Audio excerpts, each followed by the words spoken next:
Pour ce calibre, on s'est inspiré d'un modèle Daniel Roth, le modèle extra plat qu'il avait dans sa collection. Et nous avons développé un mouvement totalement de A à Z, un mouvement fin, un mouvement bien sûr avec la forme de la double ellipse, et qui ressemble à son prédécesseur, le tourbillon. En fait, ça fait partie de la construction de la marque, entre autres, c'est-à-dire que ça nous fait bien sûr un calibre de base sur lequel on va pouvoir mettre des complications. Et puis, on voulait faire une montre plus simple, très bien finie, bien sûr comme le tourbillon.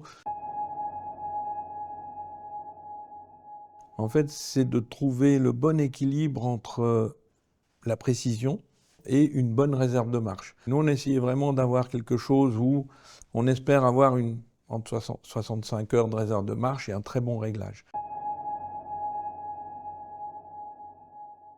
C'est l'esprit horloger qui prime. On a repris un peu les codes du tourbillon, justement pour donner une identité à la marque, non seulement à travers sa boîte, mais aussi à travers le mouvement. C'est-à-dire qu'on retrouve le coq qui a une légère forme du pont de moyenne qui était en acier.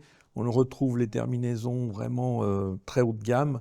En fait, il y a peu de compromission. On retrouve aussi le rochet avec le noyau poli. Il y a un univers qu'on a qu'on a fait pour le tourbillon, qu'on retrouve à travers ce qu'on a fait dans le mouvement de base. Il y a bien sûr tout le côté technique qu'on a respecté, le côté esthétique aussi.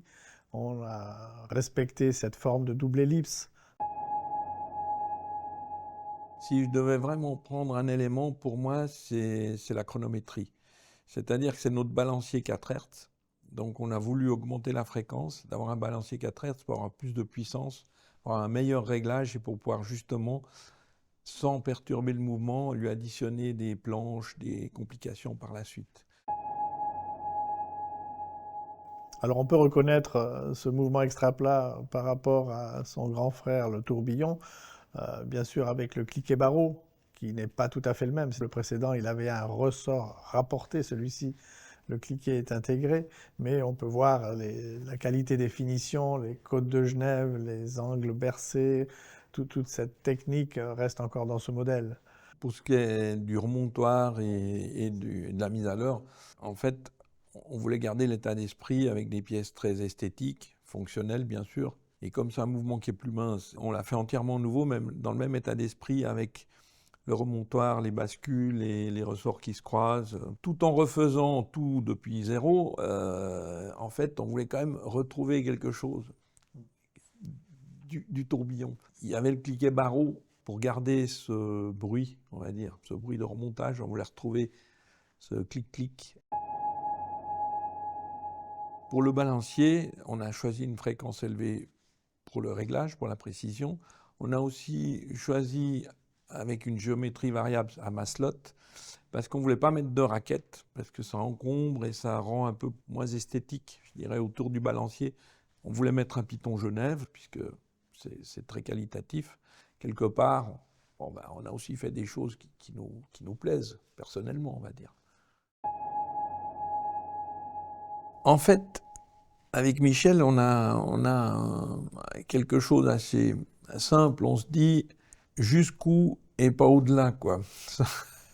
Et donc, jusqu'où, ça veut dire que ces définitions qui sont irréprochables. De ce côté-là, on a dit on met des angles rentrants, on fait les flancs étirés au cabron, c'est-à-dire quelque chose de très bien fini. Les moulures de vis, c'est des pierres qui sont sphériques. Les angles bassinés, c'est vraiment de la finition comme une pièce école, un peu, avec des côtes fines. Quand tu vas au-delà de l'esprit horloger, on est dans le démonstratif. Et je pense que Daniel Roth, c'est pas du démonstratif. C'est vraiment de l'horlogerie pure et dure. Quand tu enlèves la technique, il reste l'émotion. Et je trouve que quand on fait un mouvement, il faut quand même qu'il y ait quelque chose qui transpire, enfin, il a de la personnalité, il faut qu'il donne une certaine émotion. Sinon, c'est loupé, quoi.